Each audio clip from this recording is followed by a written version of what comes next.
Welcome to Impact Hub. This is a co-working space and shared space for people that are working on moving the city forward in a lot of different ways. And this is our first month open and doing programming. We've been inviting a lot of people who we really think are influential people with ideas for the city throughout the month to come and talk to members and to the public about Baltimore.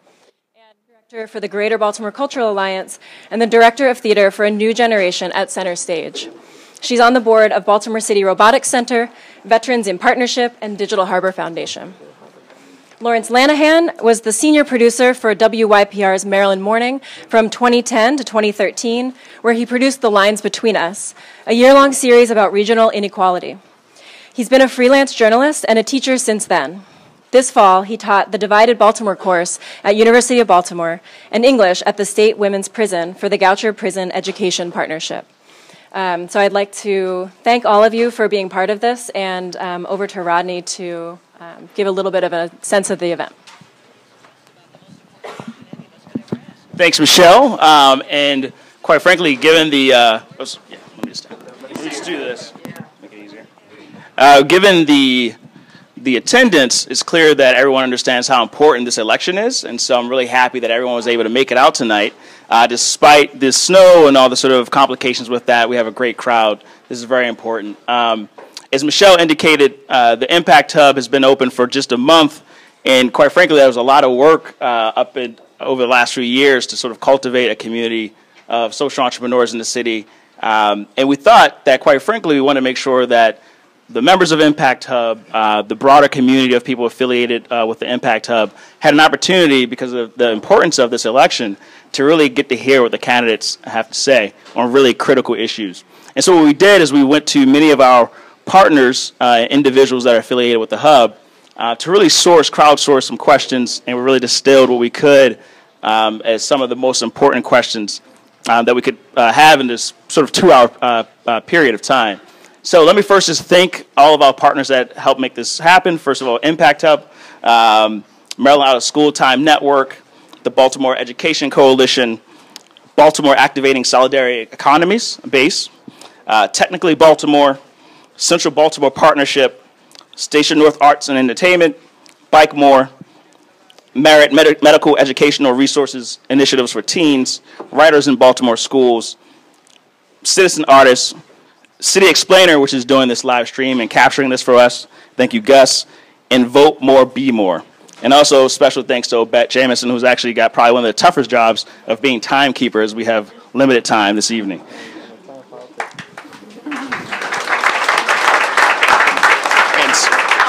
And so with that, I'm going to pass the mic over to my co-moderator, Ellie Mitchell. All right, so I have the great pleasure to introduce the candidates.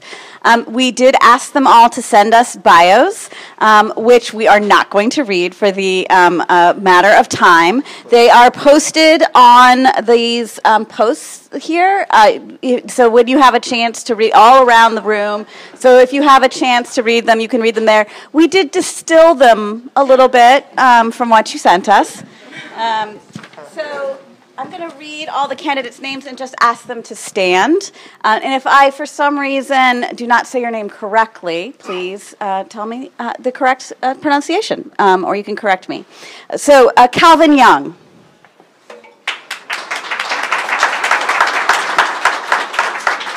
David Warnock. Cindy Walsh. Carl Stokes, Catherine Pugh, Nick Mosby, Josh Harris, Patrick Gutierrez, Elizabeth Embry, and are we still waiting on Sheila and Gersham? Yes? Okay, so we are expecting Sheila Dixon and Gersham Cupid to join us as we go through the next set of questions. All right, I get to pass the mic to our fellow co-moderator, Lawrence Lanahan. Do you want me to crank it up a little bit? How about, can y'all hear in the back, or should we tweak it up just a little bit? Up. All right. Hold your ears, because I don't want to give you feedback. Ready? Check. Is that better? Yeah. All right. Good work. All those years in the Catskills paid off. All right. So here's how tonight's going to work. First, we'll ask 3 questions, and we'll hear answers from every candidate. We'll just question, go down the line, question, go down the line. Then we'll go candidate by candidate with one specific question for each. We've got a specific question for each of you. And if time allows, we'll pose a couple more questions for everybody to answer. Then we're going to ask the candidates a few questions from the audience. There are some note cards out there, I think some pencils or pens. So you can write your question on your card. If you want a specific candidate to answer, please note that. You can also put your name or just first name and your neighborhood if you like. We'll ask you to pass the cards up about halfway through. Candidates will not address each other. This is going to be a strict Q&A format between the moderator and the candidate. Candidates' answers must be no more than 1 minute. Also, answers must be no more than 1 minute. As well, answers must be no more than 1 minute. We have a timer. We wish we had more for you, but we want. There's a lot. It's a lot of people running, so we want the audience to walk away with a very clear sense of what distinguishes each candidate from the others. So we're really shooting for equal time here. And if you want to get a sense of how long a minute is, my little spiel is over now, and it came in right at 1 minute. So I guess it's on to the questions. Rodney.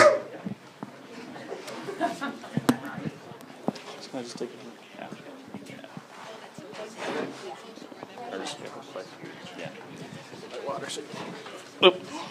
Sorry about that. The limits of having confined space. So I get the honor of asking the first question, and this is sort of a little bit of just to get the flow going.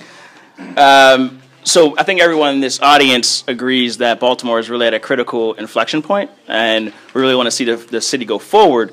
So the question to all candidates is really, if you're elected mayor, what kind of change, what kind of difference will you see in the city or want to see in the next 5 years? You want to just go down the line? And just go down the line. Yeah. And you can watch. Yeah, start with me. And just walk up to the closest mic. Or use that. Or I can use this. Got my own personal mic. Good afternoon. Good evening, everybody. First, thanks so much for. Okay? My time's already started. It's great to be here with you guys. You guys don't know a whole lot about me, so I'm going to take a quick 30 seconds to say a little bit about me. I'm born and raised here in Baltimore, in Northeast Baltimore. I went to Poly, studied engineering, went to NYU, worked at the White House. I'm an engineer in my career as well. I've worked on Blackhawks and jet engines. I'm running for mayor of Baltimore because we need young people like me to step up to lead the future of our city. I think that's critically important for Baltimore to be a different place than what it is right now. Baltimore right now is a place that is of crime, that is of homicide, and that's what media knows about us. That's what people know about ourselves, but we don't have to be that in the future. And the future of Baltimore can be a different place, a place where places like this, entrepreneurs can thrive. Young people who come from neighborhoods like up the street that's just really bad, they can see themselves really going to different places. Places like where I've been, places like where you've been, college, things like that. That's what I think is exciting about the future of our city. Was that a minute? That is a bomb.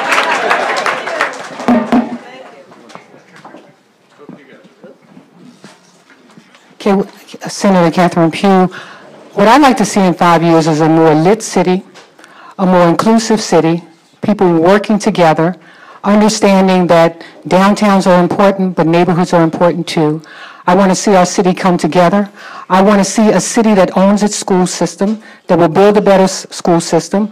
I want to see the city accountable for its students. I also want to see great neighborhoods throughout our city.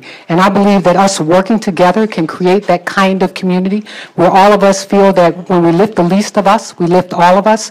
I want to see businesses growing and thriving, entrepreneurship like what's happening right here in this community. I want to see these kind of hubs all throughout our city. But I'm going to be the mayor that brings all of us together, working together, coming up with good ideas. And I tell people, good ideas become great ideas when you infuse them with others. I'm going to be a listening mayor. I tell folks, I'm going to be your neighborhood mayor. I'm going to be in your boardrooms. I'm going to be in your communities. I'm going to be in your churches. I'm going to be working to build a better Baltimore with all of you. Thank you for this opportunity.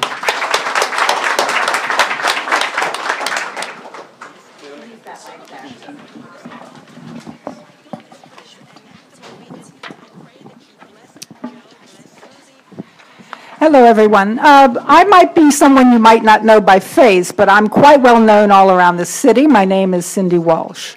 My campaign and the platform is entirely based on rebuilding Baltimore City and all of the public agencies, from oversight and accountability to building them out into the community and moving away from this hold that all of our City Hall agencies have to two powerful institutions. And if you're a young person, this is very critical for you. It's critical for people with small businesses. It's critical for inclusion in the growth of the city. And 2016 is indeed a very important election, whether you're looking at president or whether you're looking at mayor. And that is because all of the talk in Congress is about $1 trillion worth of infrastructure rebuilding. And so you want a mayor in the city who is going to take those funds and direct them in ways of building infrastructure that is going to be inclusive to the individual business person and the small business person. Sorry. Not only the global corporations. Thank you. Just to make sure, the timekeeper's right here, so you'll be able to see. Obet, if you could just raise your hand, so they'll take those. Great. Hi, everybody. I'm Dave Warnock, and it's great to see everybody here tonight. Yes, as Rodney says, this is the most important election in a generation. It will determine how we view each other, how we view this city, and frankly, how the nation views us. I've got a vision and a plan for this city that you'll hear the details of tonight. But if you remember 3 things about me this evening, remember this. 1, I'm about jobs and opportunity, and that includes social entrepreneurship. I'm about real change and transparency in city government, and I deliver on my promises. For 33 years, I've lived in this city, and I've helped build companies and build organizations. It's so great to see so many Warnock Foundation Social Entrepreneur Award winners here tonight. I've worked to build organizations that employ or have helped to employ literally thousands of people. So if you remember 3 things about me tonight, remember that I'm about jobs and opportunity. I'm about real change and transparency. And I deliver on my promises. And I fundamentally believe that together we can write the greatest turnaround story in America. Time. Right here, now.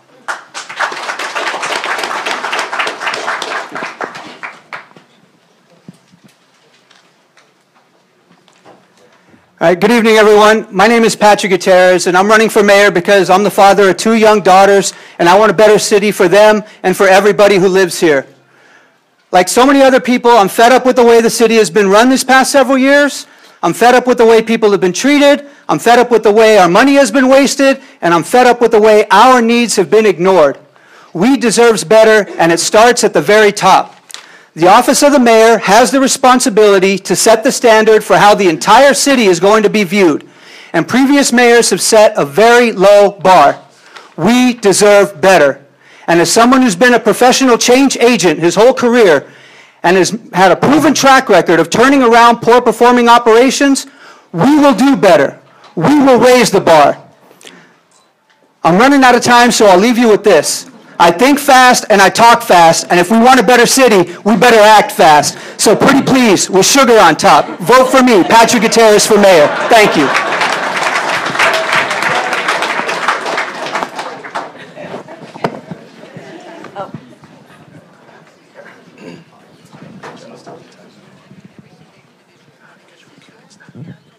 58 seconds. Good evening, everyone. My name is Joshua Harris. Thank you for coming out tonight. I'm running for mayor because I believe that everyone deserves equal access and opportunity to be successful in Baltimore City, no matter what neighborhood they come from. I believe that the single greatest issue in Baltimore politics today is the distribution of capital, or the lack thereof in certain parts of our city. And so for things that I'd like to see in the next 5 years would be redistribution of that capital to invest in the communities who all too often have had decisions made about the future of their communities without them having a seat at the table. Encompassed in that would be, of course, a focus on redistributing that capital to create jobs in the city by bringing industry back to Baltimore and investing in our young people. Previous administrations have chosen to cut the budget on youth programs and education while we consistently raise the budget for our police officers, which is what I call being reactive versus proactive. If we proactively invest in our greatest asset in the city, we'll have the greatest city to come, and that's investing in our young people. So again, my name is Joshua Harris. I got 3 seconds left, so thank you all.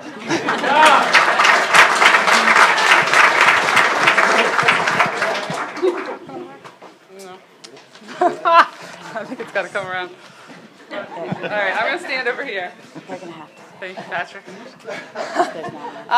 My name's Elizabeth Embry, and thank you all for coming out here tonight. I appreciate it. It's an amazing space. So I am running for mayor because I love this city. I am a daughter of this city, born and raised, and I've spent my career in how to make this city better. And I've worked in public safety, I've worked in housing, I've worked in job training and workforce development. And it's always about how to make city government serve the city of Baltimore and do better. And I've seen too often how city government fails to live up to the efforts and the expectations of the citizens of Baltimore, and how good efforts stall, how progress so easily stalls. And I've spent my career managing prosecutors and lawyers. I was deputy state's attorney and oversaw one of the most dramatic reductions in crime and violent crime in the city's history, while also reforming the system to drive down arrests and move people who are the victims of addiction and poverty out of the system and into the public health sector where they belong. And I'm running for mayor because we have entities like Impact Hub and entities across the city that are doing amazing world-class things, and too often City Hall is the vacuum in the middle of those efforts. Thank you so much. I'm excited to be here tonight.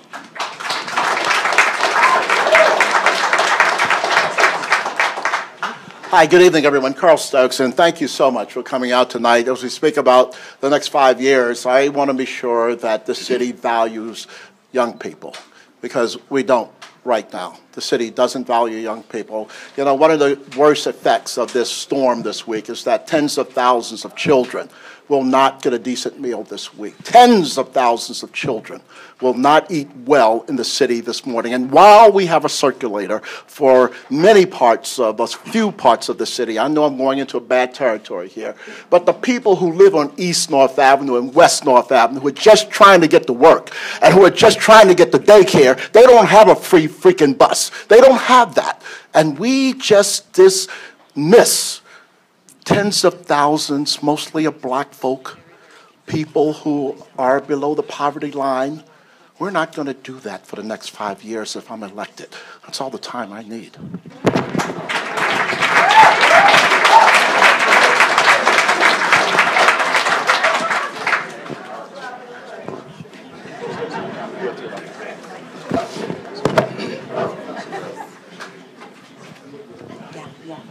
Good evening, I'm Nick Mosby. Our city is broken. And in order to get our city back to work, we need a leader with vision, with foresight, with experience, to put our city in a new direction. See, it's not about hitting the ground and running. It's about hitting the ground and running in the right direction. And unfortunately, the past decades, we've seen nothing but failed policies. We need a leader that's going to connect the dots. A couple weeks ago, I released a plan, a comprehensive plan, that talks about all of the systemic issues that plague Baltimore. See, I am the son of Baltimore. To the mother who worries about their child coming home after school, you were my mother. To the teacher who's dipping into their pocket to provide resources for a class, you were my teacher. To the student who is struggling to understand and know if the education that they're receiving is going to put them in the right direction for the dreams that are trapped in their head. That is me in the 7th grade at Chinquapin Middle School. We can't focus on this as one issue in silos. We have to look at it as a connected solution. Thank you.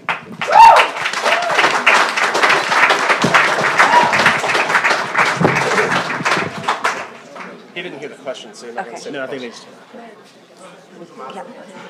Just to restate the question, for those who may not have heard it at the beginning, we're looking at what's the vision for Baltimore in 5 years. Yep. 1 minute. Hi, how are you doing? I'm Gersham Cupid, I run for Mayor of Baltimore. So the next 5 years, my vision is to give Baltimore City hope. We've been playing politics for a long time now, right? So we need to connect with all parts of Baltimore. I lived in the city, went to school in the city, and I'm currently working in the city as a Baltimore police sergeant. And I have the unique experience firsthand, not reading a book or secondhand knowledge on what it takes to bring reform to the police department and dealing with that problem that that caused April of 2015. So my vision is to truly bring transparency in a way that only someone that have experience can do it. When I was 19 years old, I was going to school to be an engineer. I decided to serve. I decided to serve my community. When we want change in our community, we need people from our community that understand the community to become law enforcement officers. That's what I plan to do in the next 5 years, to bring that transparency. Time. Thank you. Good evening, and I apologize for being late. There was an accident coming up and down North Avenue, people being a little impatient. But thank you for being here tonight. It's great to see such a diverse group of young people as well as others. And 5 years from now, what I know will happen, crime will be down, but it won't be down because we're going to arrest our way out of this. It's going to be down because we're going to take a holistic approach, and we're going to work on creating an environment where our young people and our families know and understand and realize that we're all in this together, and it happens by investing in our families and our children. A young man was walking down the street while I came by to get into the building. And what he said to me is, "Oh, Sheila Dixon, I need a job." And what I said to him was, "Come on in here, because you could network with somebody to get a job. I may not can give you one today, but I could give you one in the future." What else is going to happen? We're going to have our schools open up, not from 8 to 3, but from 7:30 to 9:30 at night. Community schools. Our schools are the center of what happens in our communities. If our schools are strong, what was that, 1 minute?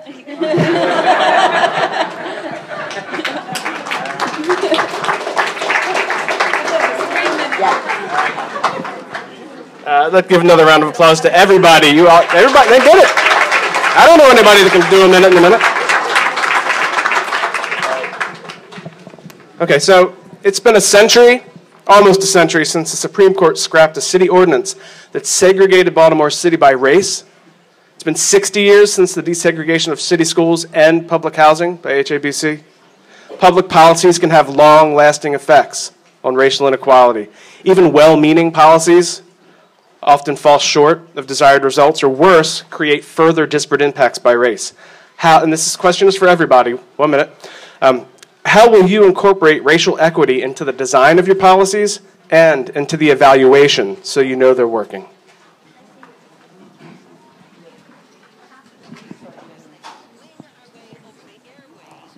Yeah, we're good this way. Yeah, go for it.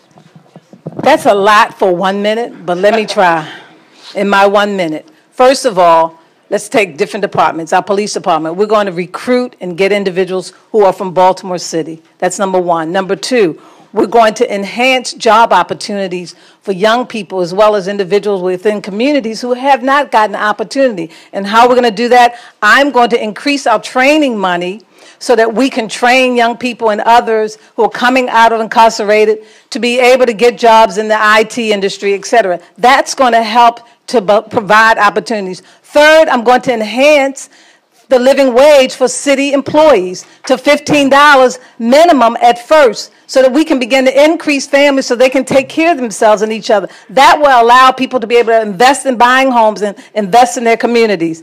12 seconds, 11, 10.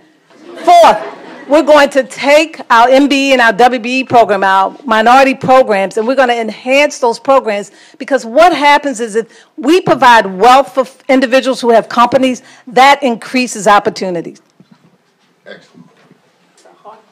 That's a whole lot for me. So the most important thing is opportunity. So there are three things I think that are critical for anybody to be successful in today's economy, in the 21st century economy. Number one, universal pre-kindergarten. Number two, algebra by 7th. And number three, calculus by 11th. And the work that we do, especially in education, has to focus on getting young people to be able to hit those three targets. If you can hit those three targets, you can literally be anything you want in life. You can be an engineer like me, or you can decide not to go to school and do something else. You could be an artist or whatever. But you have the opportunity, and in Baltimore, we don't have that opportunity because kids aren't getting what they need. That is illustrated through a quick example. When my mother raised me, she's a 23-year correctional officer. She moved us to Northeast Baltimore. She grew up in Cherry Hill. And she moved us there because the school was better. I went to Hamilton Elementary Middle. If I were to grow up in Cherry Hill, the stats show that I would not have been able to go to Poly or even go to college. And a lot of that has to do with the fact that we don't tell our kids that. We can change that if we make these types of focused changes. When I think about how we change our housing policies, I think about what kind of housing we need in our city. We talk about affordable housing, and we need affordable housing, but we also need middle and upper income housing in our city. If we're going to grow our city, it's got to be diverse. It's got to be inclusive. It's got to provide for everyone. The fastest growing population in our city is 18 to 34 and 55 years of age and older. We don't even have senior housing in our city. When seniors get older, most of them move to the county. We want them to live in our city. After young people, our millennials, 18 to 34, when we start looking at schools, they move out of our city. So we've got to build better schools, we've got to create neighborhoods where everybody can live, and we've got to be more inclusive in our decisions and our opportunities and create the jobs for everyone who wants to work, even our young people. Believe it or not, many of them need to work even after school, and we need to make those connections with our business communities and our young people. A city for all people, inclusive of all kinds of housing. Thank you.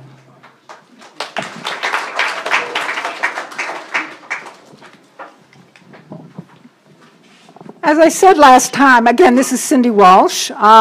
As I said last time, I'm going to be focusing on rebuilding all of the oversight and accountability. And that includes not only in the city agencies, but in all of the federal and state funds that come into the city, all of the enterprise zone, all of the TIFs and corporate tax credits. And you know what? I bet we can almost double our city budget by just doing that. And I am all about rebuilding all of the communities around the city. Those who live in Canton or Federal Hill might say, oh my gosh, you're not going to get the funds that you need to keep your communities going. But it's to everybody's interest, every community's interest, that we get all of these communities around us up and running. My platform is about doing that. It's about sending the funds into all of the communities, doing demolitions and rehabs and getting people into homes and creating small businesses in all of the communities around here. Thank you. You asked the single most important question in this election, because the legacy of Freddie Gray, if nothing else, is that we are all in this together. Let me give you 3 things that we will do right away. I've told the biggest developer in our town that in my administration, you cannot harvest the fruit of the Inner Harbor without planting seeds in East and West Baltimore. And if you get a TIF or a pilot in my administration, guess what? You get a rec center. And for the life of that TIF or that pilot, that rec center is yours. We need to connect everyone in this city. Second, we need to graduate our kids from high school with the skill set and the energy that they need to get the job of their choice. That's what we do at Green Street Academy, the school that I co-founded on the west side. 625 kids graduating with the certifications that they need to get ahead in the world. And third, we need to put people to work. For 15 years, I've been the chairman of the Center for Urban Families over on Monroe Street, where we have had literally 25,000 people go through our programs, working their way. We have no shortage of talent in the city. Time. It's about opportunity. Thank you. Since we're halfway through, I'll reiterate the question again. We're looking for kind of specifics about incorporating racial equity into the design and evaluations of policy, so you know that's actually happening. All right, thanks. I appreciate that clarification. All right, so one of my plans is accountability and evaluation. How can we ensure that everyone is being treated, the way they're supposed to be treated? I drive a BMW, and every time I go and I take my BMW to be serviced, okay, I always get a survey. I get calls and they ask me, what kind of service did you receive? So the only true way to get real life kind of accountability is to survey, our employees and the service that the city offers. So whatever service that the city offer, I want to give the citizens the ability to survey, and give us real time information on what kind of service they receive and how they're being treated. Thank you.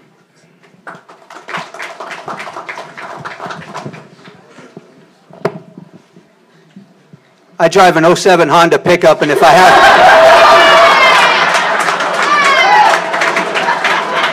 and if I have my way, they're going to bury me in it.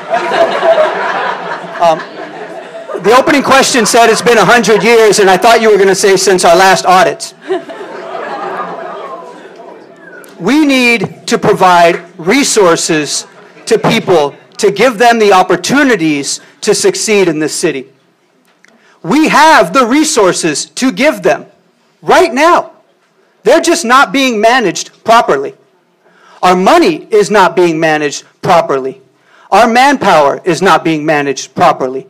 So what I will do as mayor is make sure that we have full financial and performance audits of every city agency so that we can finally start to put our money to work to give these kids our resources that they deserve to give that racial equity that we're all looking for.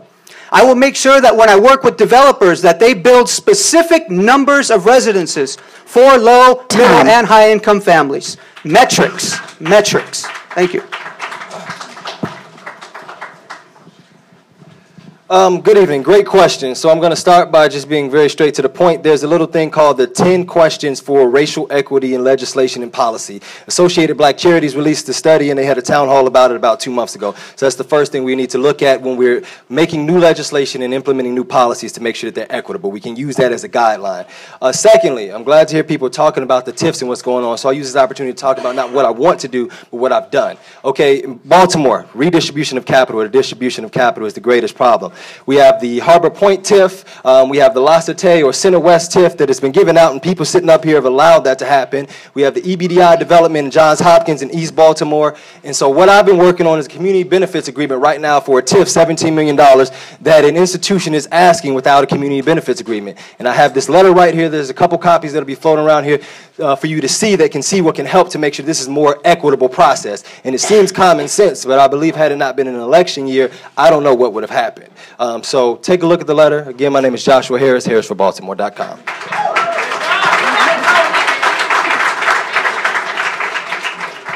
Thank you. So one of the things to remember is that these practices are not just of the past. If you look at lending practices, foreclosure practices, there are racial inequities in existence right now that are affecting the way Baltimore is structured and the way that we're moving forward. So one of the things is to be aware of what exists and what constraints there are, and to be aware of the disparities in the city, which were touched on, and they are staggering. The fact that a child born in Roland Park has a life expectancy 20 years greater than a child born in parts of West Baltimore and South Baltimore. And those discrepancies carry across public health factors, they carry across graduation rates, whether or not you'll be arrested, whether or not you'll be the victim of police brutality. These are unbelievable disparities in the city, and that has to be the lens through which we view all public policy, and will be a top priority for me as mayor. And there's a lot of ways that we can look at that. We can look at how we police, the fact that police arrests are overwhelmingly of young black men, the fact that the way that we spend money in this city disproportionately affects different neighborhoods, and we have to be focused on how do we spread capital and access to jobs across neighborhoods. Time. Thank you very much.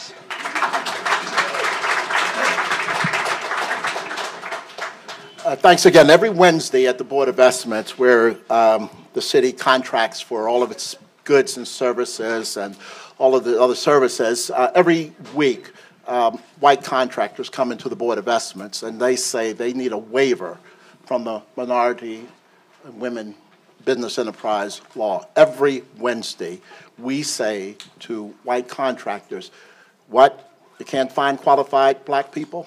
Okay, don't worry about it. What, you can't find qualified women? Okay, don't worry about it. Not one waiver.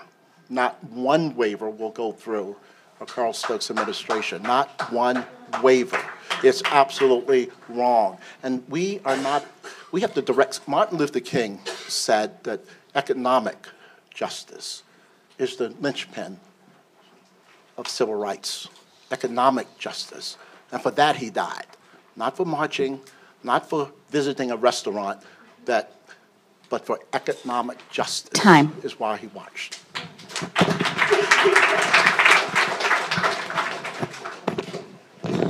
Hello again, I'm Nick Mosby. The question is about inequality associated with economics.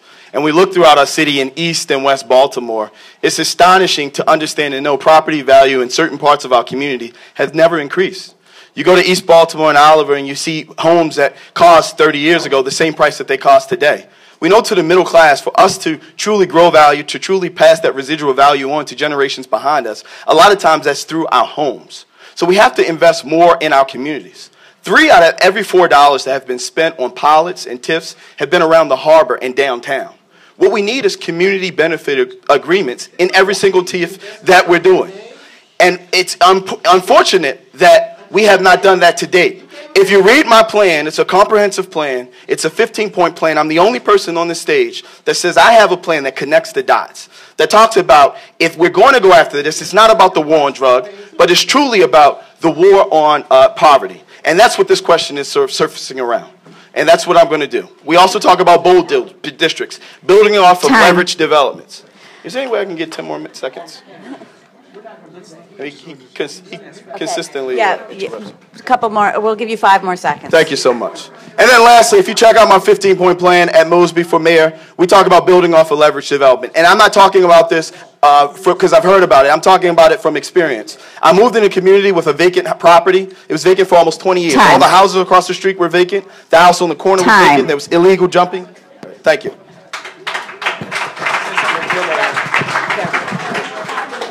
Let's let the candidates finish up their minutes. We'll have if you have questions, we can put them on the on note cards and pass them up, please. All right, we have another round of questions for all of the candidates. This is focused on education. Experts have reported that the city school system is approximately $2,000 per pupil short of adequate funding, leading to large class sizes and lack of enrichment programs. For well over 10 years and probably longer, the city's contribution to the school system has stayed the same, during which time certain city agency budgets have dramatically increased, for example, the police department. If education is your priority, how would it be reflected in your budget?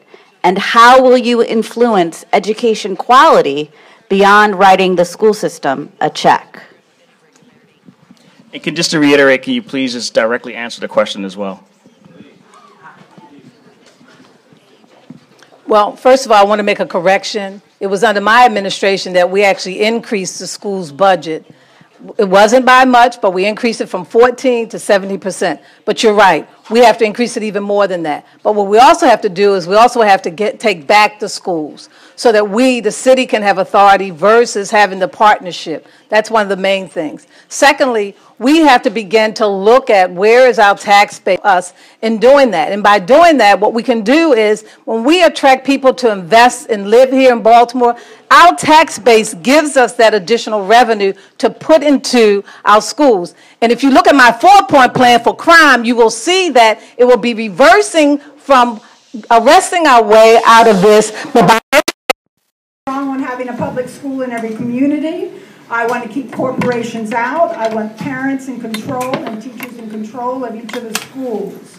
If people don't know the history here in Baltimore, the Algebra Project took the state to court for $1 billion in federal funds that never made it to city schools.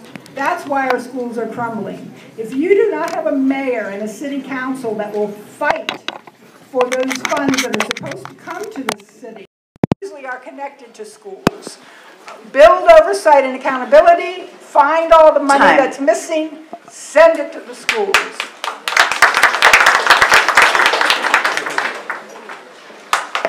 Hi, David Warnock. I'll give you three things. First, we need to get transparency. Of the $13,000 that this city gets per student, about a little over $7,000 ends up in the classroom. You know, Gregory Thornton right up the street found $3.6 million worth of annual expenses at North Avenue in ghost employees and spouses that weren't spouses on the health care plan. That's going to change in my administration.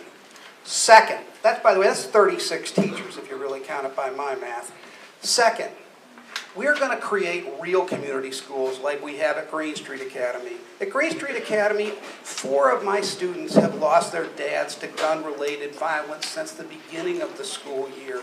We need to push the provision of mental health and physical health right to our schools, because to energize kids, we need to understand where they're coming from and meet them where they are. The other thing we're going to do is we are going to have our kids graduate with the certifications. And at Green Street, our kids graduate with certifications in energy, healthcare, and technology. That will get them jobs. Just as we're about halfway through or getting halfway through, I just want to remind you that the question is both about education funding, what the contribution from the city will be, as well as the other ways that the mayor can influence the quality of education in Baltimore City. All right, thanks again. Okay, so we definitely need the audits to see where our money is going and how we're spending it. I grew up in the city and I went to school in the city. Some of the best teachers I had, they always complained that the schools was not getting the resources that they need to teach us. A lot of times they spend their own money to give us the resources that we need, the supplies we need in order to do our work. So we definitely need to support our schools and give them the materials and resources that they need to teach the kids. When a teacher who is passionate about teaching our kids cannot get the resources and materials they need to teach them, something is wrong, okay? Another thing we need to do is ensure that there's not drug dealing going on around in our schools. That's the problem.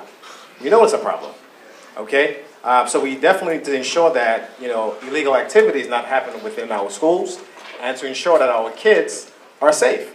Another thing that happens in school that no one seems to talk about is bullying, and we also need to address that also. Thank you.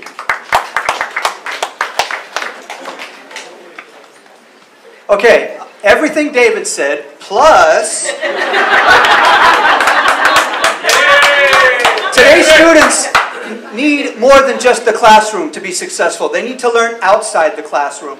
They need a place where they can create, where they can grow, where they can innovate. That's why we need to support maker spaces like Node and other collaborative work environments where students can come and do the things that are going to shape the future and create those jobs of tomorrow.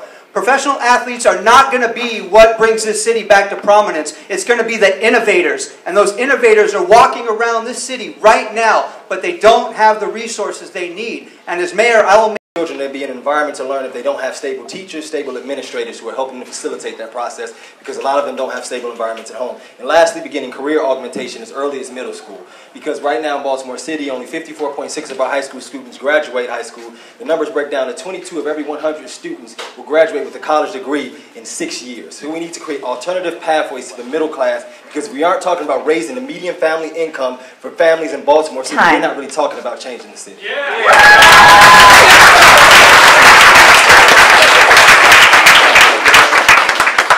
So this has been touched on, but since the late 90s, when the city gave up partial control of the school system, it has allowed the governor and the mayor to say, the school system is not my responsibility. And that's not okay. Education is too important in our city. And as mayor, I will be held accountable. The school system is my responsibility, and I want to be judged on how well we do and the improvements we make in the school system.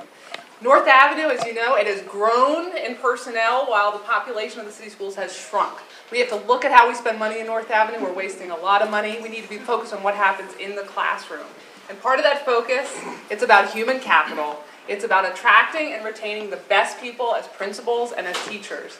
And I have a public school teacher in my family, my sister. I have a family full of educators, and I know what they do, what they devote to the work, to students and to teaching, and we have to be supporting always what they're doing.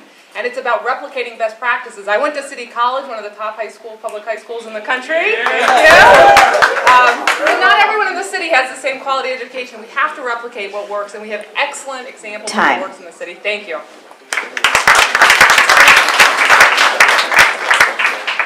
The easy part of that is, yes, I will increase the school budget at least to 30% in the first 4 years, if not more. We do give 11%, and every other jurisdiction in the state gives 35 to 65% of their budget. It's not a matter of dollars, it is a matter of priorities. And yes, we do have to watch where the money is going, but that's a pretty lousy excuse. Not that we don't, but I'm going to tell you that if you have too little, it's easy to screw it up. If you have too little, and you're trying to do what you need to do for everybody, it's very, very difficult to do that. And our schools need not only a lot more money in the classroom, because it's not just the educators.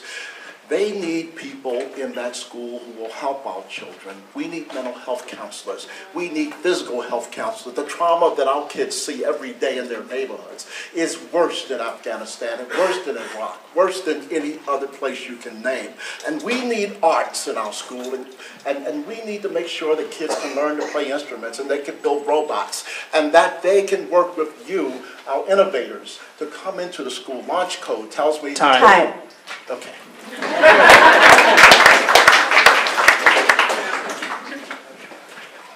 In Baltimore, we haven't had a leader to aggressively go after the challenges and issues that plagued our communities. We need to talk about, when we talk about the school system, going after the school-to-prison pipeline.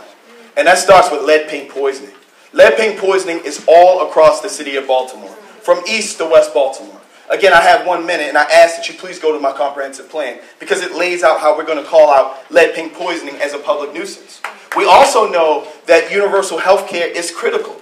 And through social impact bonding, that's exactly how we're going to pay for it here in the city of Baltimore. We also know if we go aggressively after our children and get them on reading by the 3rd grade, the likelihood that they'll graduate from high school exponentially increases. Through 60% of America's dropouts, even here in the city of Baltimore, come from about 15% of America's pipelines. We know where our vulnerable children are, but we're not putting the resources in the classroom to go after them. And then lastly, it's about school to workforce. So as opposed to youth works being a summer job where folks are sweeping the gutter or working in a rec center, we need to expose them to careers of Baltimore's future and provide them to a competitive advantage to take on those jobs. Thank you.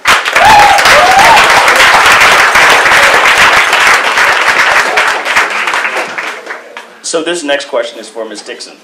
And the topic of public subsidies has already come up in terms of TIFs and pilots. And so my question is, how do you plan to leverage these tools, public subsidies to private sector partners, to yield better results in terms of jobs and services for Baltimore residents across the city?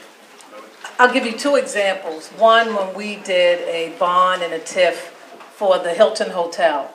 It wasn't just about creating a hotel for the convention. It was also about creating jobs and opportunities. And as a result, we were able to partner, and companies were able to expand their businesses and enhance opportunities. But we also required that a specialized person be assigned to find jobs for city residents. And we saw success in that. I'll give you another example. Mandamin. We talk about TIFs and pilots. Mandamin, the new Mandamin, if everybody has been over there.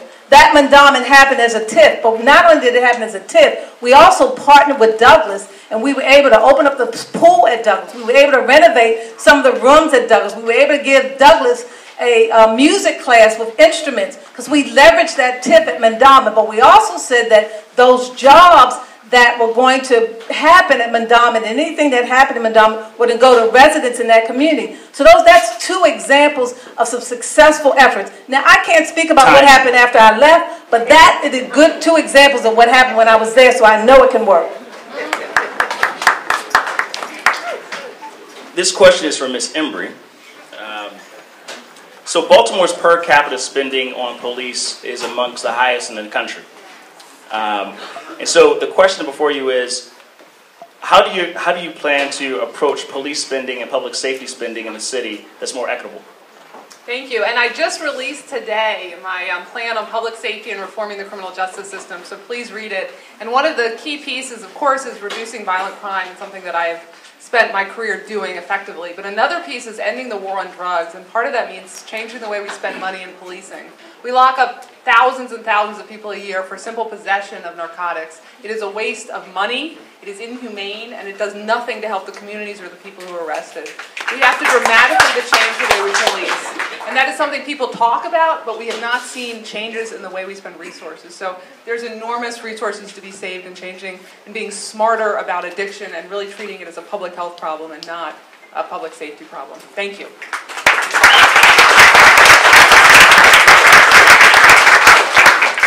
This question is for Councilman Mosby.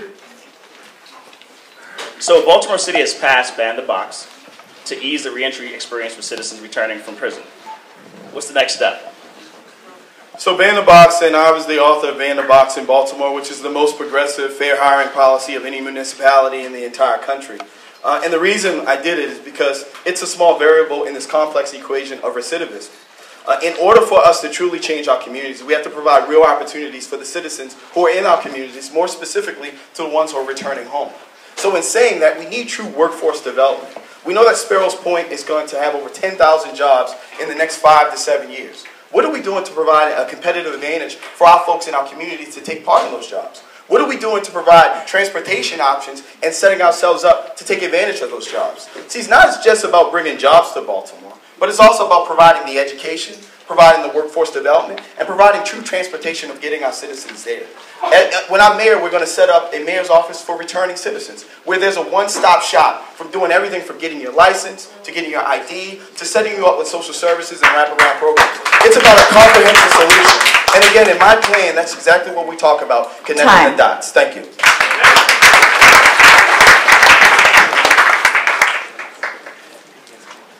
Okay. This question is from Mr. Young. All right, so many of the jobs in Baltimore's future will require a background in science or technology, engineering or math. These are fields in which women and African Americans are underrepresented. And a lot of this region's future jobs in areas like the arts and entrepreneurship, small manufacturing, will require a bachelor's degree or other specialized training.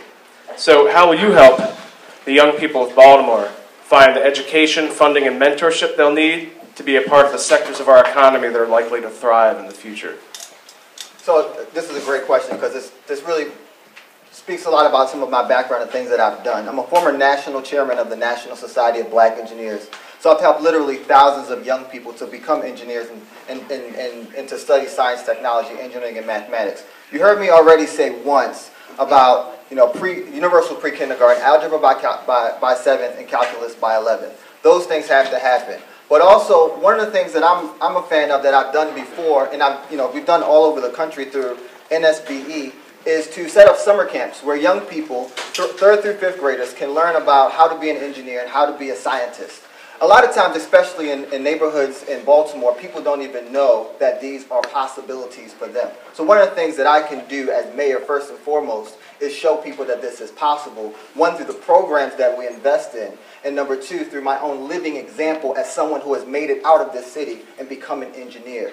So I believe that this is possible. It's possible specifically because we have to show people first, and we have to allow the kids to see that. Once they see that it's possible, they can go and get it themselves. The next question is for Mr. Harris. There is a growing recognition that with the impact of concentrated poverty, schools cannot achieve positive outcomes for youth without a broader set of supports.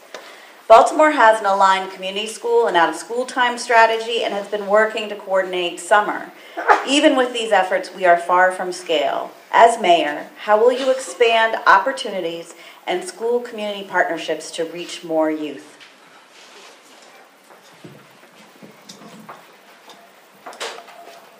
Community school models. Baltimore has 2 nationally recognized community schools, and we need to invest in them and transition or re-augment our current curriculums to take on the community school models, because we know that no matter how much money we pour into the classroom, if those kids are going home to unstable environments, we're wasting our money in the classroom. So we have to focus on providing resources to not just the students, but to the family and restoring the family as well. So looking at things like having job opportunities and centers and fairs for the families and their parents to come home to, which is what I want to go to, and one of the things that I'm working to fight for right now now is through TIFs and pilots in West Baltimore, using this TIF that's currently on the table to establish the Poppleton Training Academy, which provide job opportunities for the families right there in Poe Homes, in one of the communities that is frequently on the news for the wrong reasons. So how can we provide opportunities and access for not just those children, but for those families as well? The next question is for Ms. Walsh. Health outcomes for Baltimore residents vary drastically by zip code, resulting in a 20-year gap in life expectancy that was mentioned earlier. Many promising practices and pilots have been implemented by a series of talented health commissioners, yet few have gone to scale in a way that reaches a tipping point. How will you approach public health and health disparities during your tenure as mayor?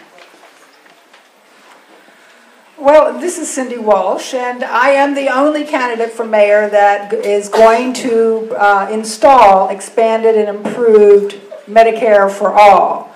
I am going to be using Baltimore as the platform for a state public health system that will be everybody in and nobody out. The problem we have here in Baltimore with health outcomes is that our public health system has been completely dismantled. And it has been outsourced.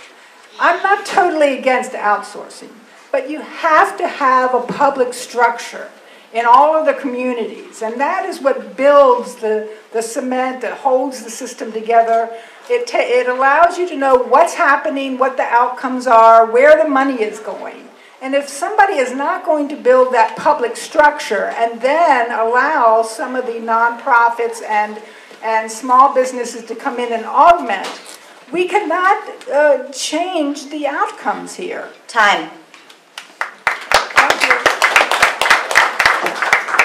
Okay, the next question is from Ms. Pugh.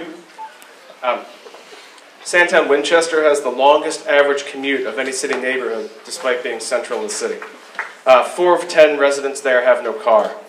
What land use, transportation, and other policies do you think will bring more opportunity to Baltimoreans who get around by foot, bicycle, or public transit? Well, first of all, we're still dealing with the fact that we lost our red line. And we are working with the state to look at how do we bring more resources to create a better public transportation system. While the free circulars are great in some communities, we also need to, and I actually put in legislation to create movable bike paths wherever we are repairing roads. I think that will help our transportation needs. And also I think that we have to look at transportation that gets people from one side of our city to the other. The other thing that we're looking at also, there are many people who live in Baltimore that work in DC. So I've talked with the state about creating a better transportation system with the MARC line, that it become more hours, because now we only operate now for about 12 hours during the day as opposed to a 24-hour MARC system. I think, again, sitting down with the transportation advocates, I tell people good ideas become great ideas when you listen to other people. And we're designing a program that will go before the state to increase the funding. We're working on additional funding right now for a better public transportation system for the city. Thank you. Time.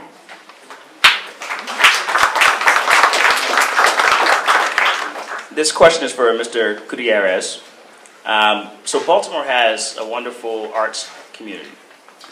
However, many individual artists and arts organizations feel that they're unsupported by the city government.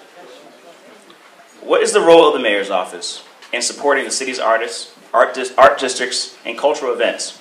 And how would you ensure opportunities are inclusive of all artists, and particularly those who are traditionally excluded? Thank you for the question. So, again, it starts with access to resources.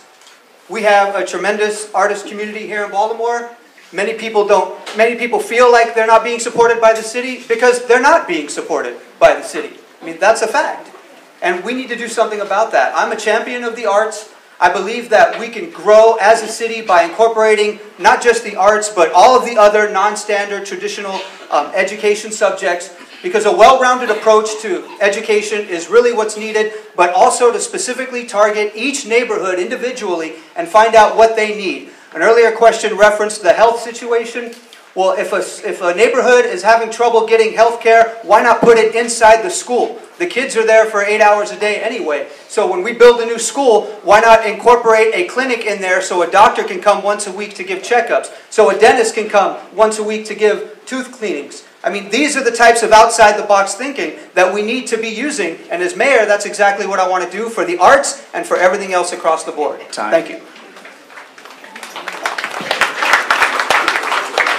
This question is for Mr. Warnock. In Baltimore neighborhoods with increasing levels of investment, affordable housing is at risk, while disinvested neighborhoods continue to face issues of vacancy. What kind of mechanisms will you employ to stabilize affordable housing across the city? Well, when I think about the mortgage discrimination and I think about the rental discrimination in Baltimore, it makes me sick. At the end of the day, this election is about respect. When I think about the way the housing department has treated the citizens of this city, it also makes me sick. This election is about respect. I view the housing opportunity in our city as a way to put people to work. I founded a company by the name of Green Job Works, 40% owned by the Center for Urban Families, 60% owned by its management.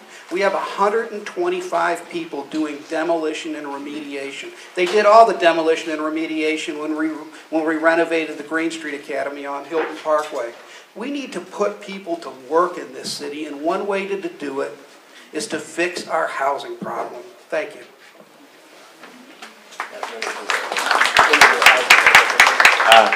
We forgot to do one before Ellie's question, and this is going to be a real quick show of hands. There's been a lot of talk about whether or not to keep on Paul Graziano as the housing commissioner. So, just a quick show of hands of anyone who intends to install a new housing commissioner if you take office.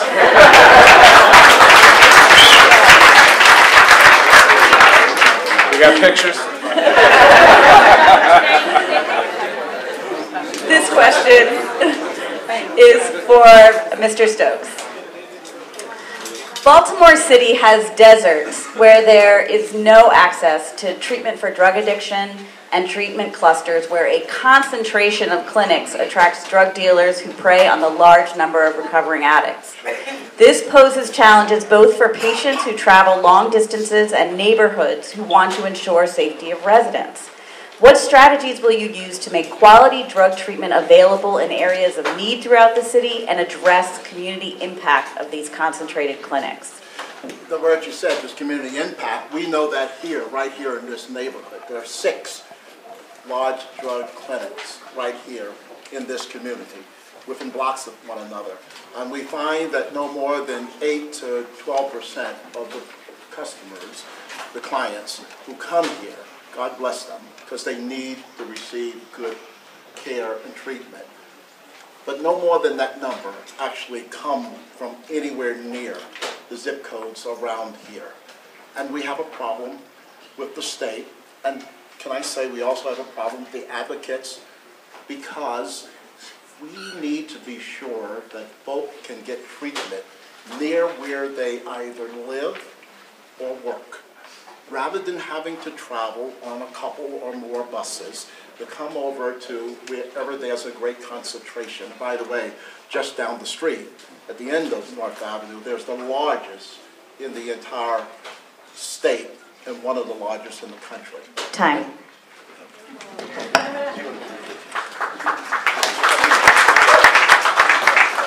So just as a group, so if everyone, so we spoke about the cards that you should have to ask questions. Can you please pass those up to the front? So, yeah. I know some of them have. It's the deadline. So. Yeah. It's the deadline. Can I ask my own question? We got one question. We got to be fair to everybody. Can you pass it up, please? We got to be equitable about it. Can you ensure that this question will be asked? Can you please pass it up? I can't do that for everybody. No guarantee. All right. Okay, should I? Let's give a minute before I ask this next question before they pass it on.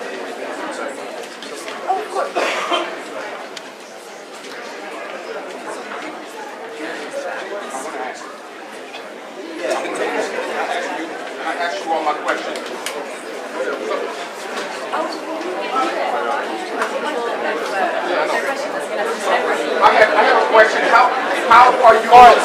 police? How are you going to stop police from killing black people? How are you going to stop police from killing black people in this city? So, all right, so we have one more individual question for one of the candidates, and then we're going to maybe ask one more for everybody. So I have one last question. Anything else, logistics we need to do? We good to go for the next question? Yep. Okay. All right, this question is from Mr. Cupid. All right. So we have a genuine youth movement in our city. Protesters have criticized the way they've been treated by police and city leadership. What is your message to them tonight about how you'll work with them?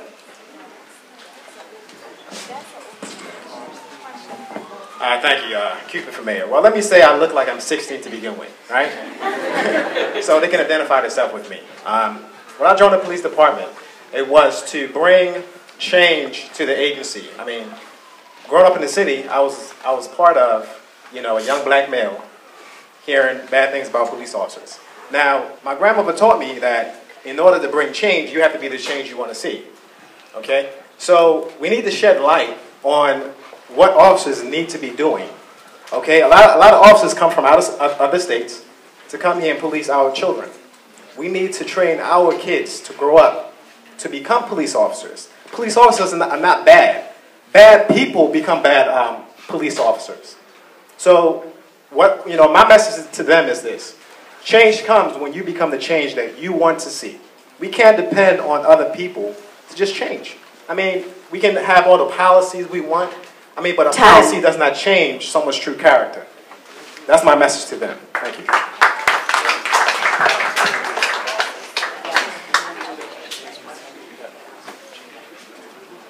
All right, we've got another question for all the candidates. So if you want to start with Ms. Dixon and go back down that way. All right. Again, 1 minute. What grade would you give the current, these are very specific questions and looking for specific answers.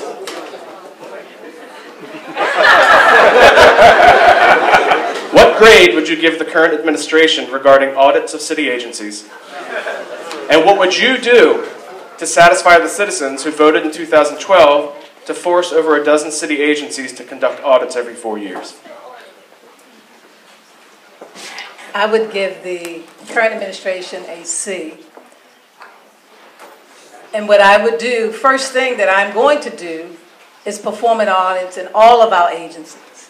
And we can do this by working, and here again, you have to understand how city government works. You have to work in collaboration. The Comptroller's Office has an audit department, but she doesn't have the resources that's needed to do those audits that are needed for the agency. So I will sit down with the Comptroller and work through a process and have the City Council approve it, hopefully, through the budget, to give our current audit department the money so we can have regular audits on a regular basis. But the first thing would be performance audits that will happen. Let the record show 18 seconds. 18 seconds. Thank you. So I'll be the first to say F to not just the current administration, but Ms. Dixon's administration, the administration before her, all of the administrations. There haven't been audits in decades in this city, and we need audits. It's the first. There have not been real audits. We're going to do real audits under the problem with audits.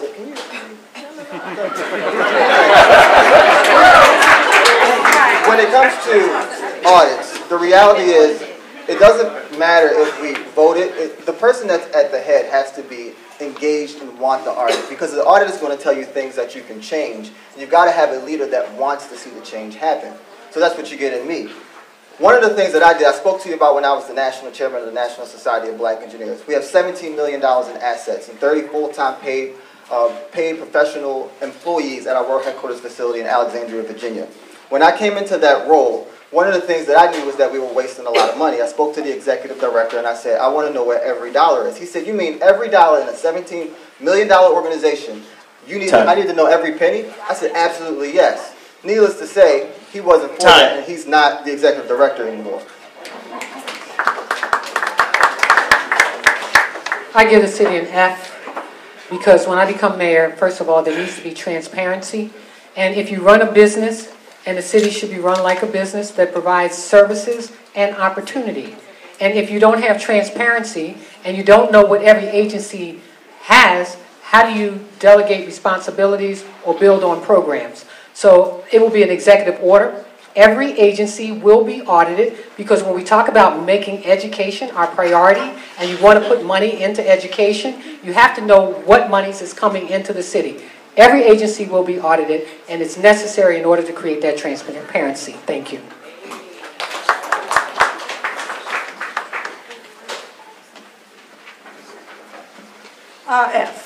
Cindy Walsh.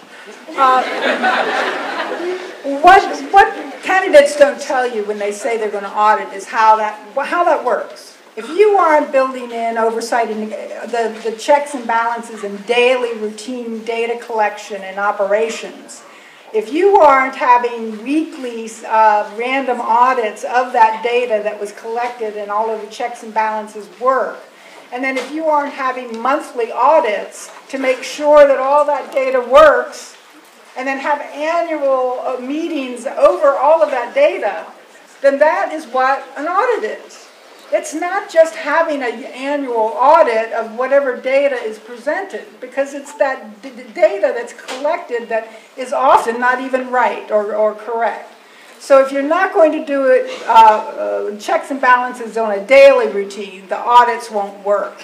I made a career of doing just that. My whole life has been industrial engineer for United Parcel Service. Everything that I did has to do with creating systems with checks and balances. Thank you.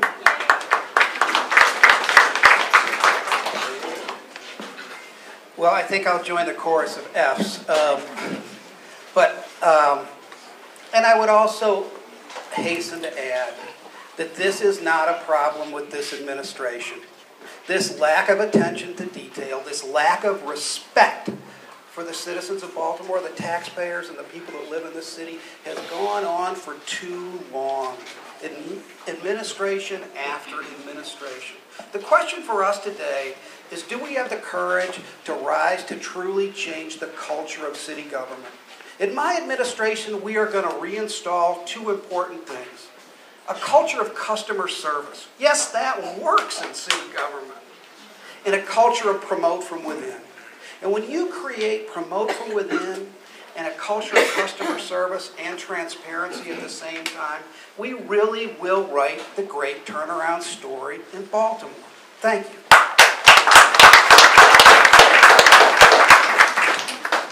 Thanks, Pat. My grade will be C.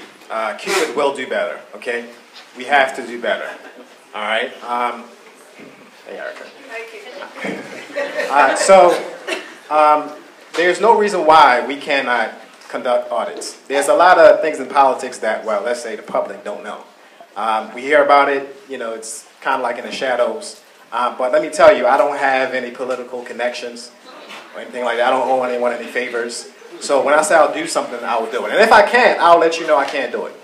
Okay? When you vote for me, you will have someone that's going to be straightforward with you. And even if you don't like the ugly truth, I'm going to tell you. Because when we lie and say we're going to do things, you know, it breaks the trust that the people have towards the government. Okay, so I'll start by telling you the truth, whether you like it or not. I'll look in your eye and I'll tell you the truth. But I do plan on conducting audits because we know we need to know where the money is going. So C, because Cupid will do better. Thank you.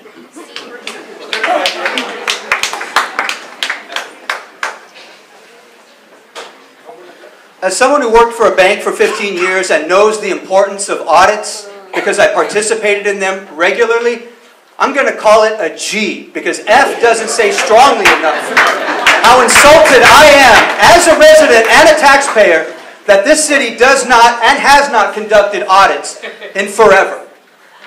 And one of the cornerstones of my campaign is to make sure that those audits are done. If I have to line up PricewaterhouseCoopers or whoever to be waiting at the front door on the first day of my administration, then that's what I will do. If I have to give part of my salary to make it happen, that's what I will do because that's what we deserve.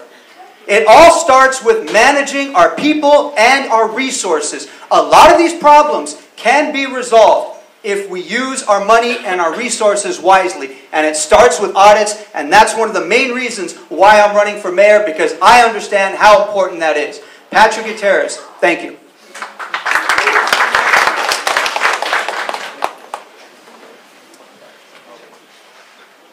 Joshua Harris, and I give the city an F.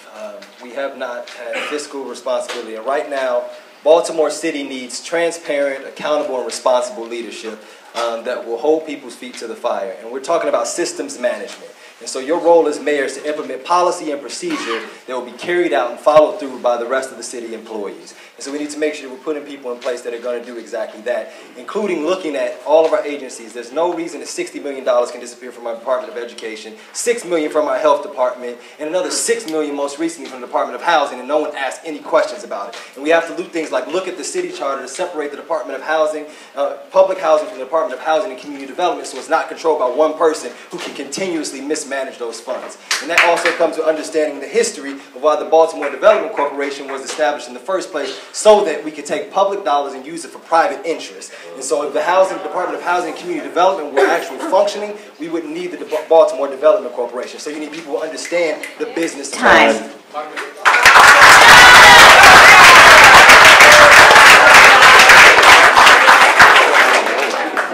So I would give the city a D for doing one audit, except that that audit discovered that the Department of Transportation doesn't even have metrics to show its outcomes that it's reporting. So I have to, unfortunately, after reading the audit, give the city an F. But the lack of audits is only one symptom of a lack of accountability throughout government. It's a symptom, but not the only solution. So I'm a huge fan of audits, and as chief of the criminal division at the Attorney General's office, I oversee the fraud and corruption investigations and prosecutions for the state of Maryland, and we look a lot at procurement fraud, and we work really closely with the State Office of Legislative Audits, and they do a really good job. And they not only bring cases of fraud where money is actually stolen from the state, but they also work with agencies, because an audit can be a great thing for an agency. It can show where there's processes that have red flags and show where money is being wasted or there's not enough safeguards in place. So audits are not just about beating up on agencies, although they can uncover, waste and fraud. They're also about helping agencies do their job better. So I'm an audit nerd, and I think we need more of them, regular. Time. Thank you.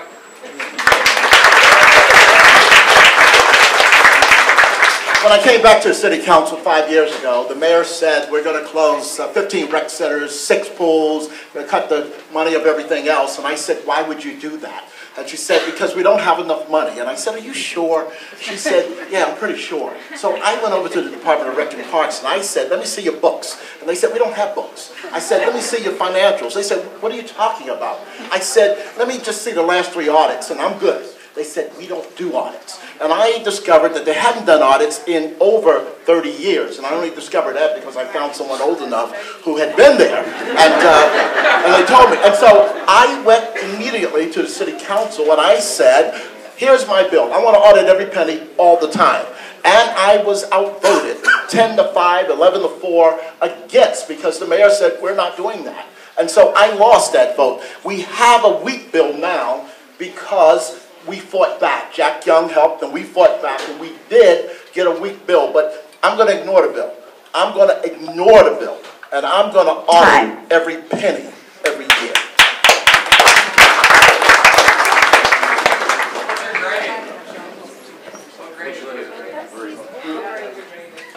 My grade? A D, because it's also the responsibility of the comptroller by charter. All right, time. Thank you.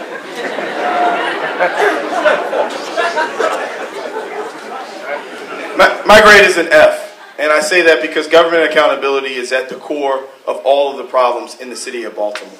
See, we talk about this thing about audits and what's audit. We have to look at it not only from a financial perspective, but also from a performance perspective.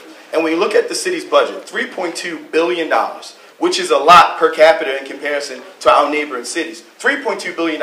It's not about how much money you have. It's about how you're leveraging that dollar and if you're spending it in a most efficient and effective manner. And currently we're not. When I'm mayor, we're going to have a project management office that's going to ensure that we're finishing jobs on time and at cost. We're not doing anything from cost performance index to scheduling performance index. We're not keeping any data. We're allowing folks to come in with cost overruns of 20 and 30 and 40% on a yearly basis. The Baltimore Sun did an article where they talked about the federal consent decree work.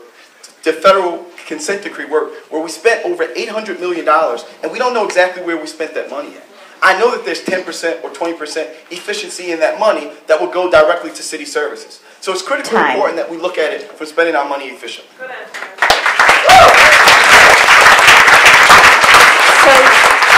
just to let you all know, we are going to share, we're going to take several of the audience questions now, but we will also share the questions that we've collected with the candidates, and if they would like to answer more of them, we will also post those to the Impact Hub Facebook page. Yeah, so whatever we don't get to, we'll put some up there. Impact Hub Facebook page, if y'all care to come on. We can get more answers so y'all can come back and look at it in a few days. Shall I go with the first one? Yep. All right. J.C. Falk asks, how will you stop police from killing black people? We're going through everybody. 30, oh yeah, you did so well with 1 minute that we're going to do 30 seconds because we're getting close to the end. So 30 seconds this time. We're reprogramming. And let's start from the other end. Is that all right? That's a poor question to do 30 seconds or to switch from a minute to 30 seconds. We're doing 30 for all the audience. We only got so much time. I'm sorry. So first we need to stop these gag orders. Again, in my comprehensive plan we talk about it. The non-disparagement agreements where if a police officer does something to someone in the city of Baltimore, they are not allowed to talk about it after they get a civil lawsuit. We need to go after our civilian review board where we provide more teeth there. And on the first 100 days we're going to have body cameras and dashboard cameras for every single patrol officer. We kicked this can down the road far too long. It's time for it. The officers want it. The citizens want it. Let's do it.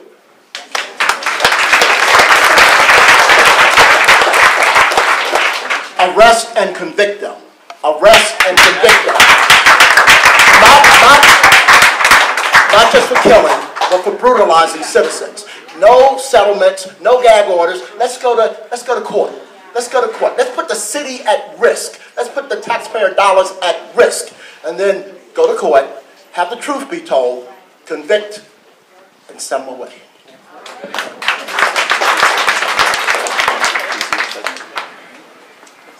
So fundamentally, it's about how we ask our police to interact with communities. And right now, we're asking our police to go in and be invaders of communities, to be occupiers of communities. And police have to be partners. They have to be public servants first and foremost. And we have to change the way we recruit, the way we train, and the way we hold police accountable for their actions, for their brutality, for their misconduct. And there's a lot of reforms that are needed. Body cameras are an obvious first start, and they're terrific. But it's also how we investigate internally and how we respond to allegations of misconduct immediately and have transparency so that citizens of Baltimore know what's happening. Right now, I don't think anyone in this room knows how many complaints there were against the police department or what happened to those complaints. Thank you very much.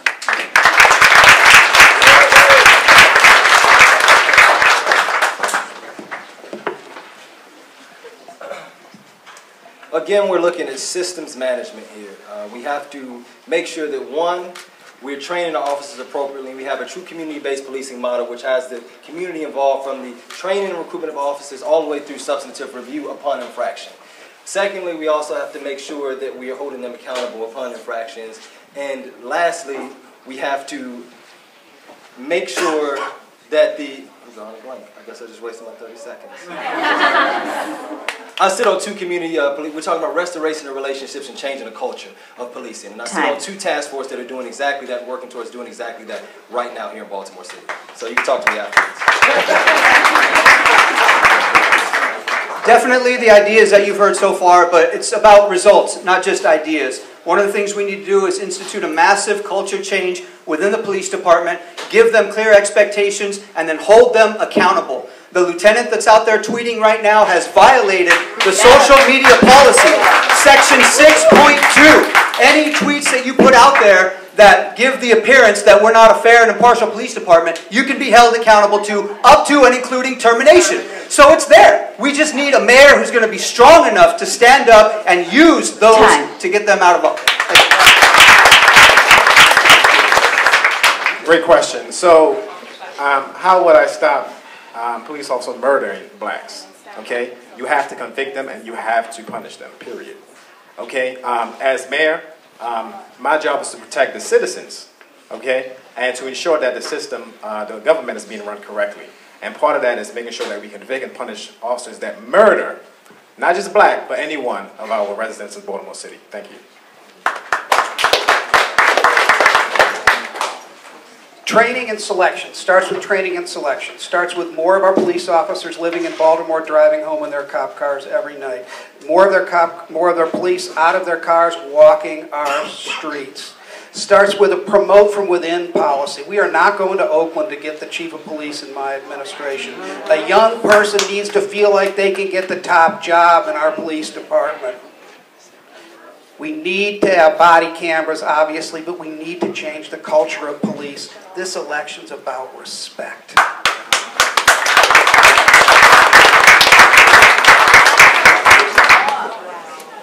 It is the mayor in this city hall that determines the policing policy. So when we yell at the police commissioner for such egregious situations, we're yelling at the city hall, the mayor in the city hall, because they write the policy.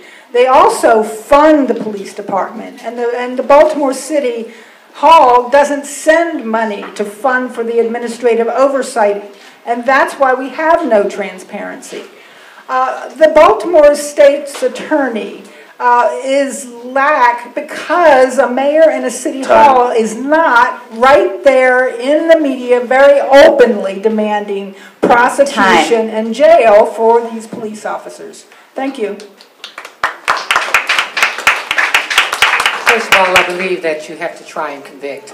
And secondly, I think you got to open up the trial board so that the public can participate. And body cameras obviously are necessary. They're necessary all around the country.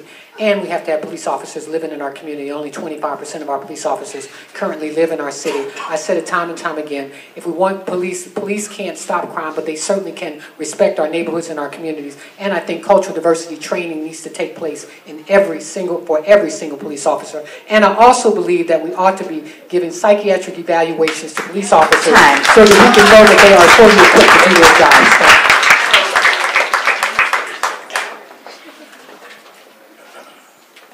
There's a lot of common sense things that we've all said that I'm absolutely going to do as mayor. But what we have to look at is the root cause. The reality is there are too many instances where our young black men have to interact with the police officers in our city. Specifically, how many young black men don't have jobs and as a result have to sell drugs? And they have to sell drugs because they don't have the education to be able to get the jobs. That has to be the core of what we do to solve the problems that are in Baltimore. If we're able to do that, then we're able to help people get in a trajectory that's better for them. And that's what's most important for us to solve this problem.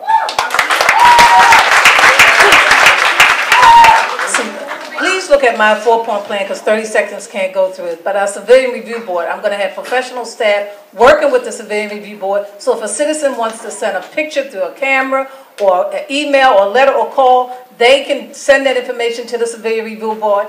The community will be engaged and involved in selecting that Civilian Review Board so that citizens feel that they can come to someone and to be able to provide complaints. Our police officers, a lot of things have been said. Yes, body cameras. Definitely mental health services, not only when they enter into the police department, but also as they continue to build in the police department. And then the academy. When you come into the academy, you have to understand why you're there. You're there to serve, you're there to protect, you have to train our officers.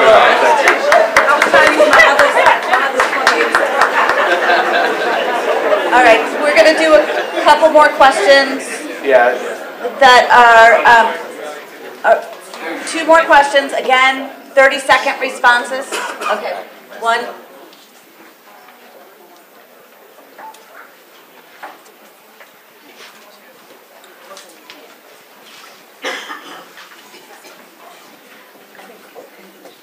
Okay, so we last question for everyone, and then there'll be mingling time unless the candidates have to run off to the next forum.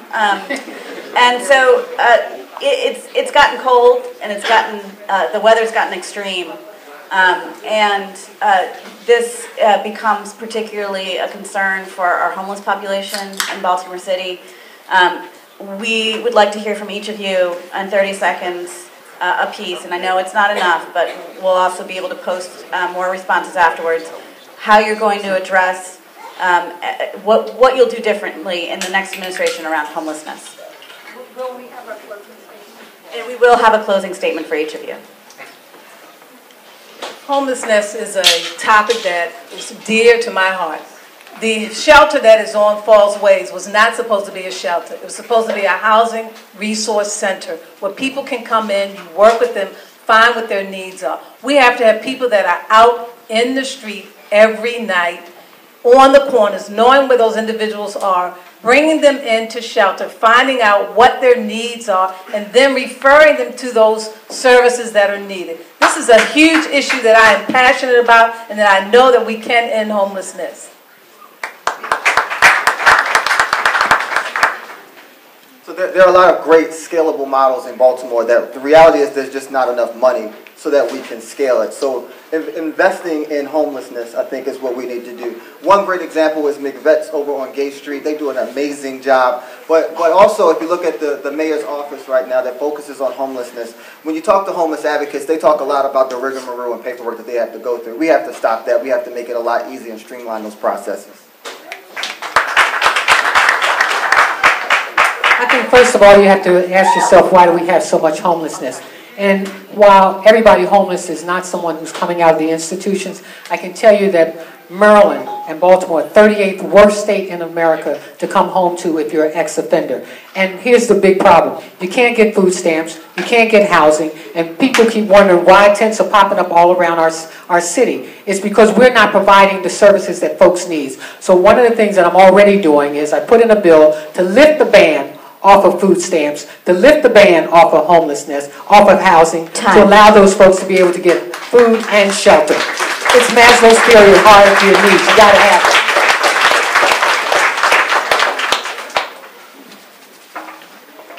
The first thing you do with homelessness is you make sure people don't lose their homes. If you have a policy like mine where I am going to send money for development to every community, rehabbing and putting people into homes, if you have a platform that is going to create small businesses and hire people that they have jobs and not fire people, you're not going to create the homelessness. Baltimore has defunded its public shelters. So they're the worst in the world. There should be public shelters in every community so that people that lose their home have a shelter in their community. I was on the board of the National Alliance to End Homelessness when we created the 10-year plan to end homelessness, which is all throughout our country.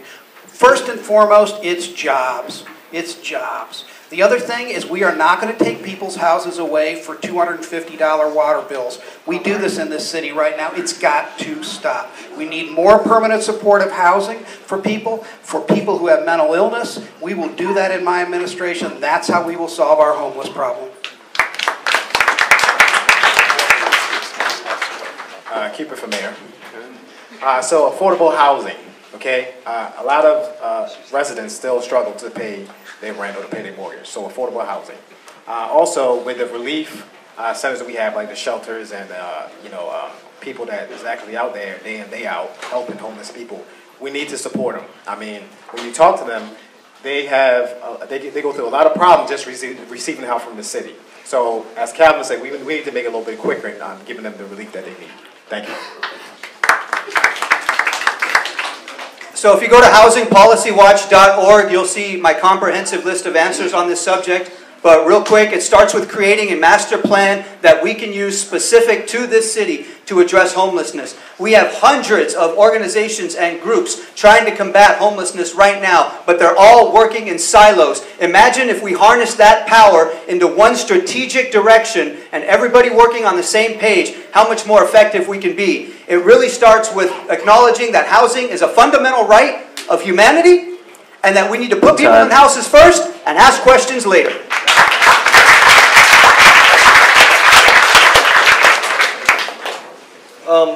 Great, I agree with Pat as well, but one of the other things that I need to do, we need to establish a cabinet-level human services position here in Baltimore City where their only focus is the priorities, the people here in Baltimore City that are most in need. Secondly, we need to understand the continuum care model and housing first, and we need to make sure we're investing our money and finance of the city in programs that implement that housing first model, because we know that people are homeless for different reasons. There's no one-stop shop or one cookie fitter all. There's mental illnesses, there's addiction, there's all sorts of things that go into it. So how do we use wraparound service to identify those and then help people beyond where they're at?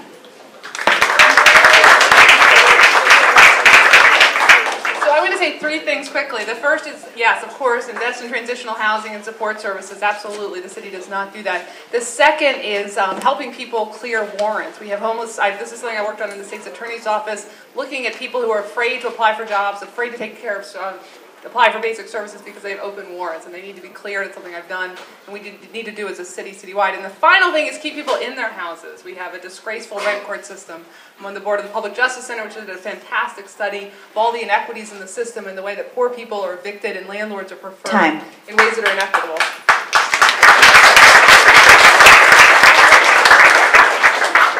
Often the issue of homelessness is not an issue of housing, it's an issue of economics. People can't pay the mortgage, they can't pay the rent.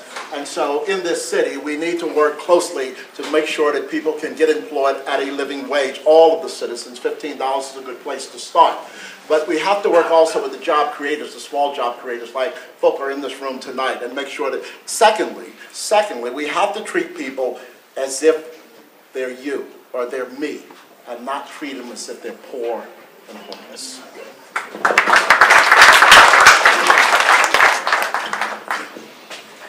The core homelessness is socioeconomics, and I'm going to take a slightly different approach to this question. I know I only have 30 seconds, but we have to look at it as homelessness does not have a face. And the fact that we have 7 beds for youth who are homeless throughout the city is completely ridiculous. The fact that we don't have cultural sensitivity training for LGBTQ and specific beds for those populations in our city is completely ridiculous. Again, homelessness does not have a face, and we need a holistic approach to really put the resources and go after providing real opportunities for all Baltimoreans. I just want to make sure that everyone knows that in the back of the room towards the kitchen area, there is voter registration, because obviously what we're here for is to find out what we're going to vote for, and if you're not registered, you will not be able to make that decision. Does anybody know the deadline for primaries registration? April 5th? We have an April 5th? All right. All right, so thank you for your concise answers. And we're going to do closing statements now. Thank you to everybody for sticking around for all of this.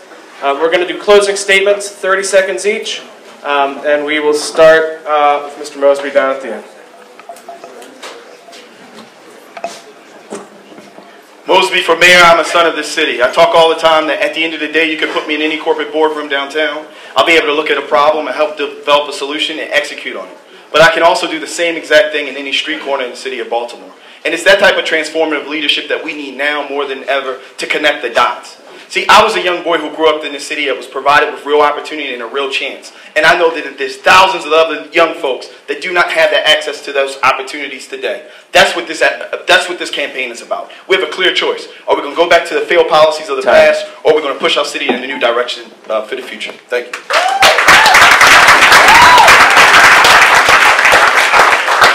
Thank you all for coming out tonight. I really appreciate it. We all appreciate it. I, like the others, will give you something different than what we have, the dramatic, and I don't want to talk about what I'm going to do. You'll see what I've done.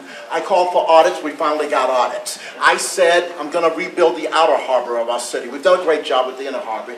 And I said no more tips. No more tips unless we give money back to the community. And I just held up a tip until we gave $4 million to the community around it. And the community gets to decide how that money is going to be spent.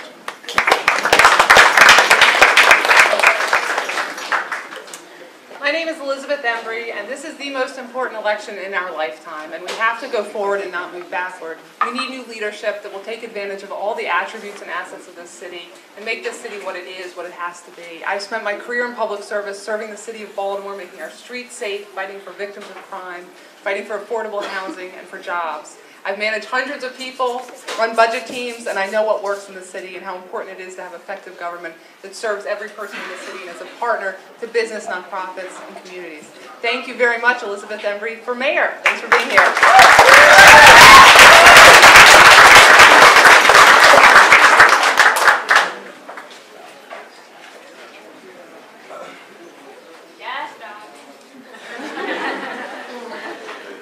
I opened up my statements by saying that the biggest problem in Baltimore City is the distribution of capital or the lack thereof in certain communities.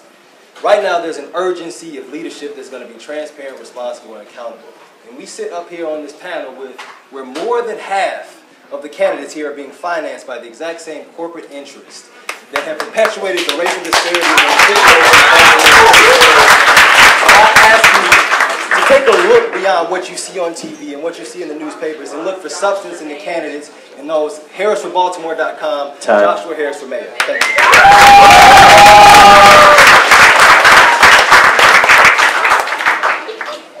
As I said earlier, this election is not about ideas, it's about results. That's what we deserve. We've heard enough ideas.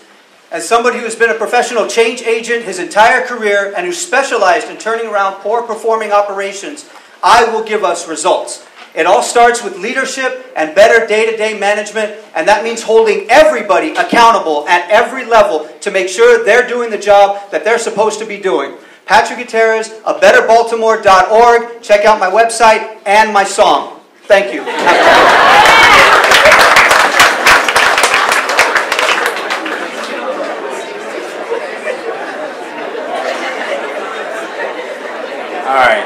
All right, people, thank you. All right, so for the last, 20 years, Baltimore City have seen a decrease in population. So that means we are getting, less money within the city. One of the number one reasons why people leave the city is they don't feel safe. High taxes, okay? So we need to retain our residents now, and we need to deal with public safety. Who better? Who have first-hand knowledge and experience but me, Gersham Cupid for Mayor of Baltimore. I am from Baltimore. I am Baltimore. I am also the son of Baltimore.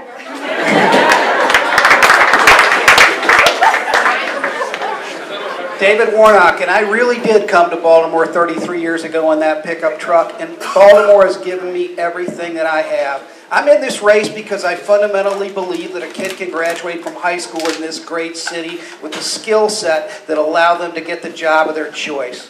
And that life expectancy and infant mortality shouldn't be determined by your zip code, and it is today. And that people can get jobs, and that a young person can move to this city for the promise of not just a good job, but because they can build wealth for their families. The talent is here within us. David Warnock for mayor. Thank you.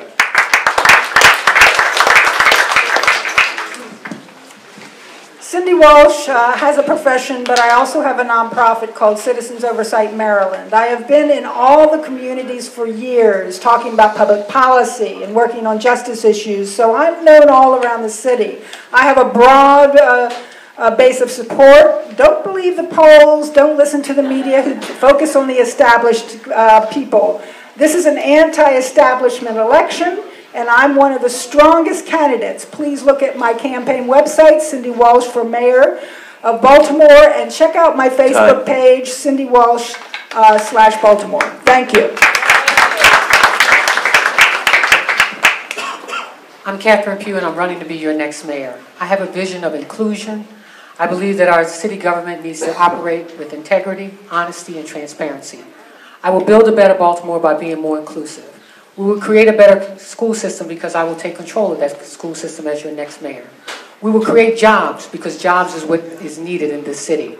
We will create communities that will be more inclusive because I will be working and listening to you. I look forward to becoming your next mayor, so I ask you for your vote, and more importantly, take the time to look at what I'm talking about on my website, Catherine Pugh for Mayor. Thank you.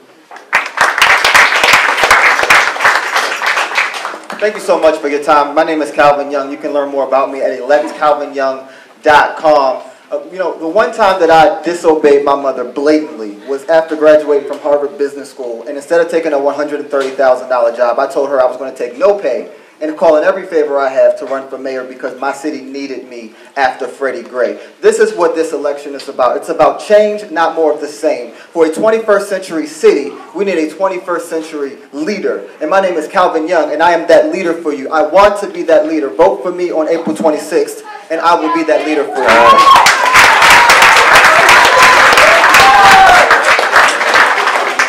Sheila Dixon, and I'm running for mayor because I know what it takes to revive, rebuild, and reclaim this city. And in doing that, I want all of you in this room to be a part of that process because I know that we have every key ingredients to be a successful city. But what do we have to do? We have to remove the politics.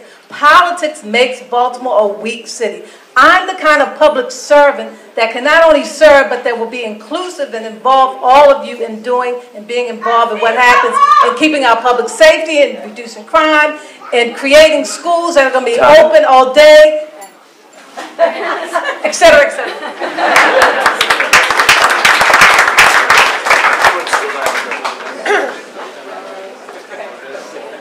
I just want to thank everybody for coming out tonight. Please do register to vote in the back. Please vote in April.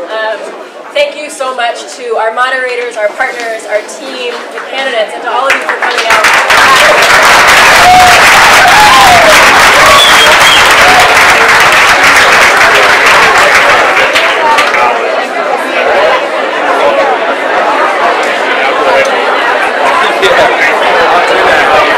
I will. You know how I do that all the time. I love look at this. Someone was so happy that I shared that thing about the service. Yeah.